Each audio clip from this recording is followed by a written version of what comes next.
everyone, welcome back to my channel. This is Kathy. Today I'm going to be making a card using an old Altenew set. It's a stencil and embossing folder set called 60s Sunshine. And I love the 60s vibe that this gives. So I figured I'd just make a card, no rhyme or reason at all, just starting out with the stencil set. These are numbered. I am using my waffle flower grip mat. This is the first time I'm using this large one, but I love it because it holds the stencil down while you color in and use your brushes. So I'm actually getting a little bit. Initially, I had an A2 size card, but I wanted to get a bigger size so it would fit the stencil set, and then I could just cut it down. I cut that down, I believe, to just a little under 6 by 6, so that way the stencil can fit right on top of that card base. And I am using an 80-pound card base. I don't have a brand. I probably got it from Michaels, but I'm using my blending brushes, and I picked out 3 colors that I thought would be kind of like bright and happy, bright and vibrant to represent like the 60s, I guess. That's what in my mind I was thinking. Could be any colors you want. But I'm using some Simon Says Stamp saturated ink, and I start out with the green and I cover that up, and it's really quick to blend that up.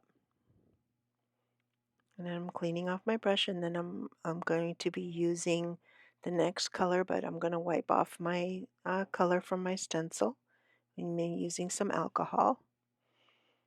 And I'm just wiping down both sides before I put it away. So now I'm starting out with, I'm going to the next one, stencil number 2, and my next color, which is Simon Says Stamp Guava. I forgot to mention that first one. I forgot what color the green was on Simon Says Stamp, but I'm sure you can see it. Hopefully you can see it in the picture. But the next color I'm using is a nice pretty pink called Guava from Simon Says Stamp.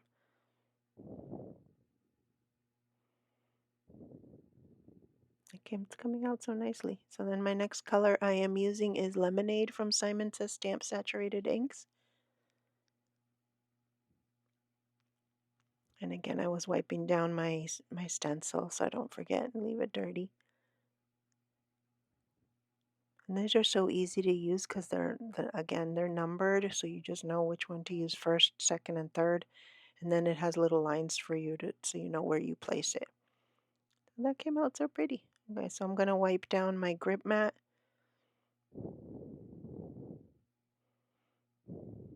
And put everything away, and then clean out my stencil again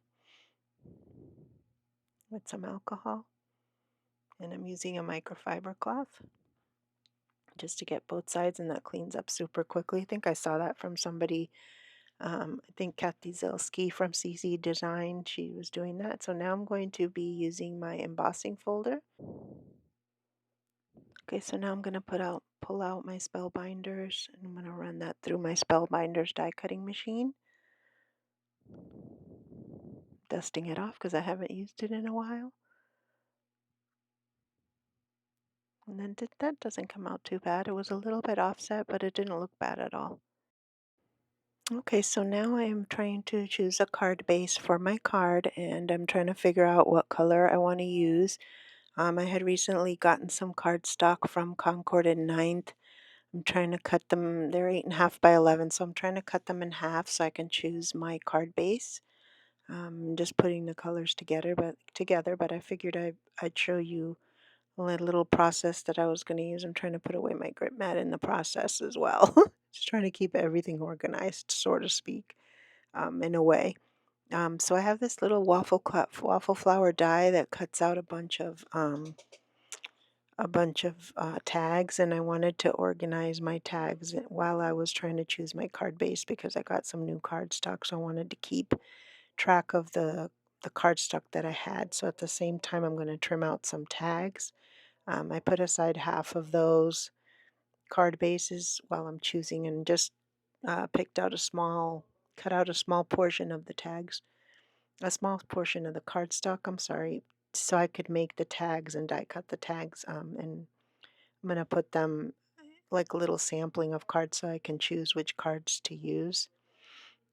and put them like on a ring so I can keep samples. So I'm just trimming out small pieces you can see here from the different cardstock. And then I'm going to choose which one I'm going to use for my base. But I figured I'd show you the process as I'm doing these. And I'm running them through my Anna Griffin die cutting machine. Initially, I did it the wrong way, and then I was like, oh, I forgot I cut into my, I don't know about you guys, but I cut in, if you have this machine, I cut into my magnet. I love this machine. I've had it for a little bit. And nothing's like there's no warping or anything, and I've been cutting into the magnet. I don't use it as much as other experienced people that are on YouTube, but as you can see on the magnet, it gets its use.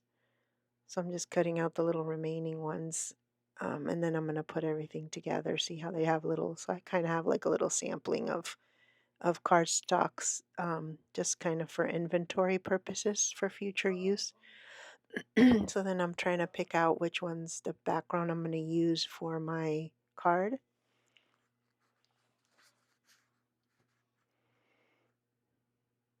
And I'm going for that green color, which stands out a little more.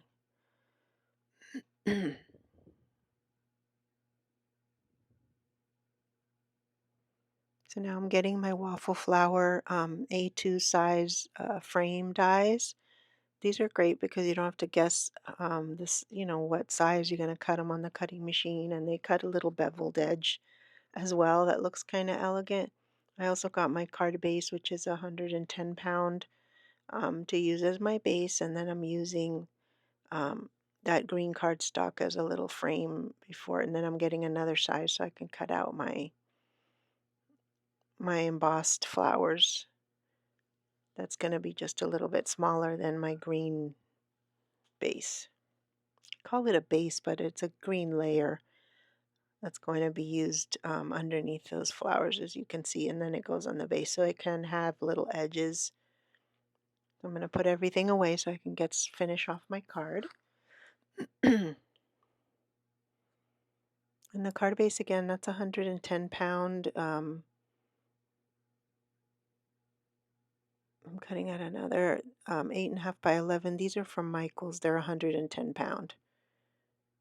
I think I was cutting out another one because I didn't like the other one. Sometimes they're not aligned or they're bent at the edges, so I get my edges all, I'm getting all nitpicky, so I'm getting a brand new one, and I just made another one. So I'm gonna stick that to that has a little border at the edge, and I'm holding it down with my magnet, so that way I can stick my base down, or stick my panel. It's called, yeah, a card panel down to my base, to my card base. And now I'm putting some foam tape on my embossed and stenciled piece. And it's the foam tape again. And this foam tape is from Amazon. It's not very thick, but it does give it a little bit of dimension. I'm going to go ahead and put my stamp in the back of it. Now I'm going to look for sentiment, and I have some that are already pre-cut that I put together, and I'm just trying to go through all my stash just to see what sentiment I'm going to use, or which sentiment I like the best. I don't end up picking something from here, even though that one looked like it would go nice, but I have a binder that I got this idea. I believe I got this idea from Jennifer McGuire. She has something similar, if I'm not mistaken. It was her that I saw it. But everything that I cut out, as you can see, that's all the stuff that I had. I had them tossed around in a little box, and I decided in order for it to be so much easier just to flip through and get it as I need it. So it has like every type of die cut, even after I colored it. And then I was trying out this Sweet Friend that I had. I think these are from Honeybee Stamps. Initially, I had that Oh Happy Day, which I believe that one is from Simon Says Stamp, and I go with the Sweet Friend. And I was looking to see if there was any more, but as you can see, like I have a whole bunch of things, all die cut stuff that I had previously colored and cut out that I just didn't use, and then I have it at the ready. I need to use up my stash. Initially, I thought, well, let me see if I can add like a little girl, but I think it took away, it got too busy for the card, so I decided against it. So now I'm getting some small little foam um, pieces so I can put at the back of Sweet Friend so I could raise it up a little bit and give it some dimension in addition to it already having dimension, but I think it came out pretty nice. You'll see at the end. Um, I never end up going for a person, but maybe if I had a smaller one, I don't know. Maybe I'll make another one. Um, Maybe I'll add a person on it. It would be nice if I could add a person. It just had too much color. Um, and maybe I can add a person with just the Altenew embossing folder without it being stencils, without any color. Maybe that would look nice. And I'm trying to just to peel off everything, and I'm picking using my little picking tool.